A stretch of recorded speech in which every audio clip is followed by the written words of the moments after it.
Hey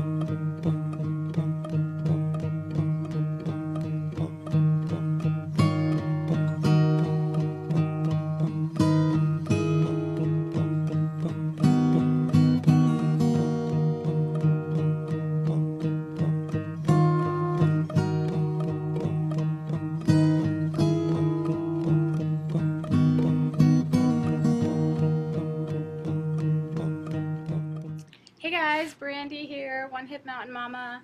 So today I'm just playing catch up and I'm trying to get some videos out of the way that I have promised to make up.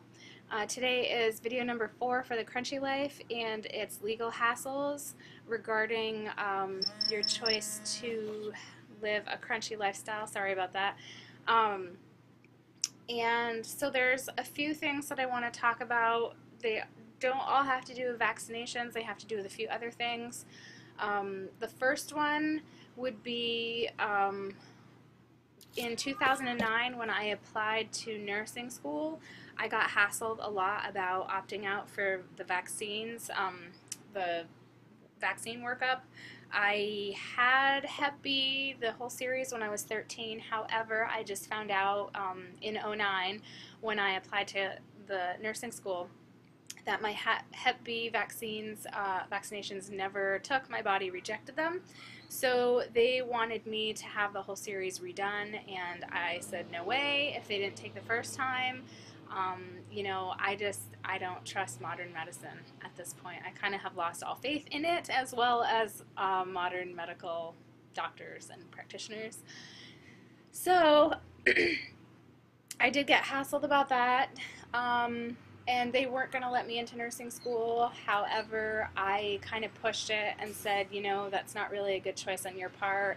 By law, I have the right to opt out as well. They had the right not to accept me, but that didn't disregard the fact that I could press it and hire a lawyer and sue, and I think they knew that. So they let me in. Which is fine. I didn't like their program. It was horrible. I had a horrible experience. I have nothing to say. They were not supportive of adult learners, but that's besides the point. Anyway, oh, and they also, just to throw this out there, in clinicals, we were asked to do things that are very not ethical, like pushing labors, pushing mothers to have cesarean sections so that doctors can go to family parties, which I'm sorry, I don't want to be a part of that. That's not why I want to be a nurse.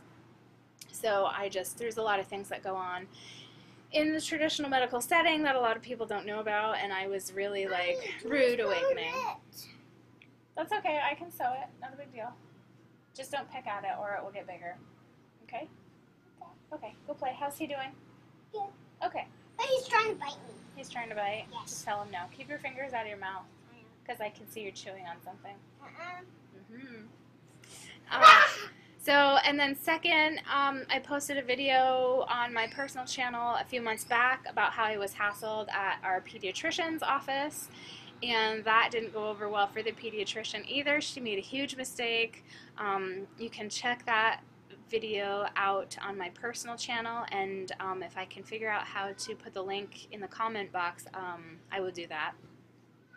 So yeah, she told me that I was stupid I was making stupid decisions. No, she said, well, that's just stupid. You're making stupid decisions about your son's health care. And I know from nursing school, actually, that you're not allowed to say that to people. You're allowed to educate, but you're not allowed to give your opinion as a nurse or a doctor or any type of healthcare practitioner. To each his own, and even when you don't like somebody else's choice, you are not allowed to say so.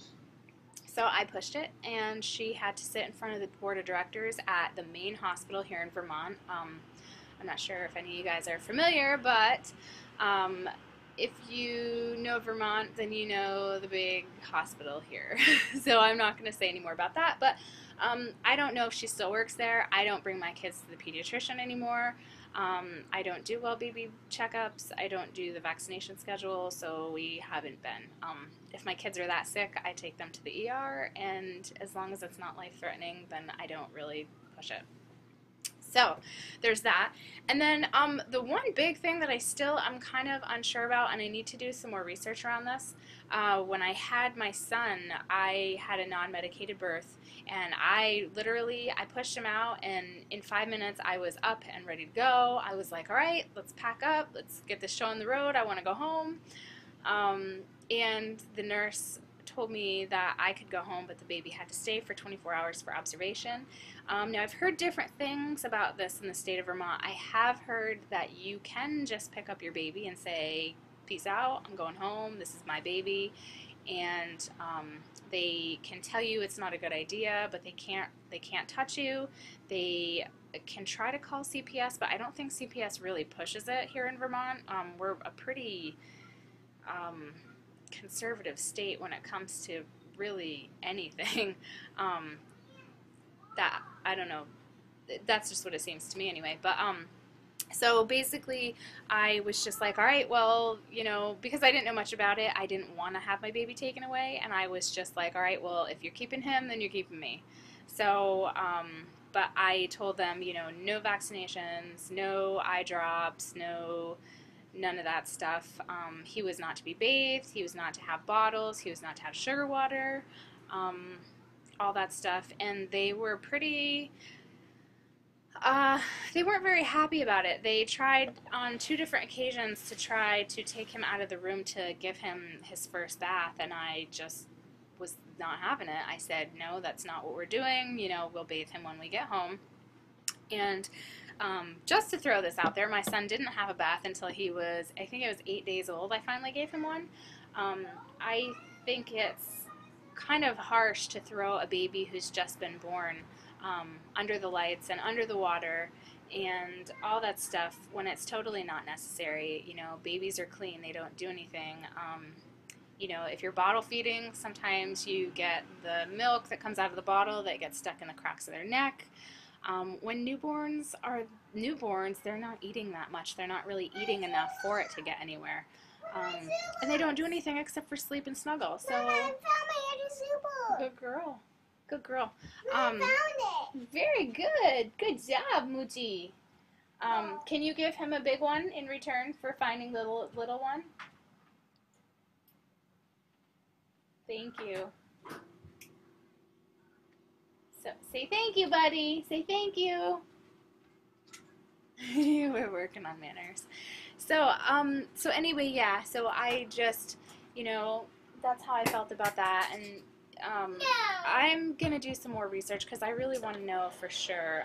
I plan at some point, I think, to have one more baby, and I want to know for sure if I can have a home birth this time around. I am definitely going to attempt it.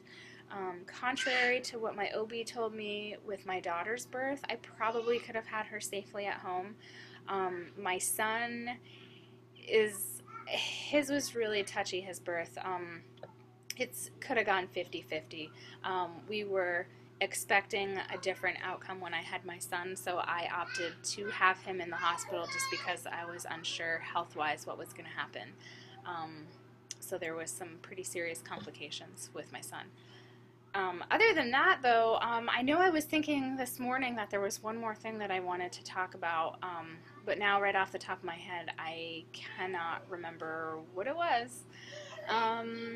I know a few times I've been hassled by the elementary public schools for my daughter surrounding, or in regards to getting her vaccines and being on schedule, and I don't know. Just give it back. Just give it back.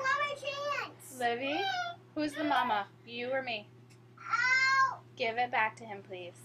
Thank you. Well, if you're holding it in front of him and teasing him, that's why he does it. It's not right, but he doesn't understand yet. He's still learning. So yeah, so anyway, I'm definitely going to do some more research about this, and I'm going to try to find the link that I found. It's like a link that you click on your state and it shows you the different laws regarding vaccinations and waivers that you can sign for opting out, just to cover your butt. So anyway, I will try to also post that link down below in the comment box. If you guys have any questions, go ahead and ask. Otherwise, you can check out my personal channel, One Hit Mountain Mama, and stay tuned for some more videos because I still have a couple more that I have to catch up on for the Crunchy Life. So anyway, hi buddy. He's coming to snuggle. So anyway, I will talk to you guys all soon. Bye.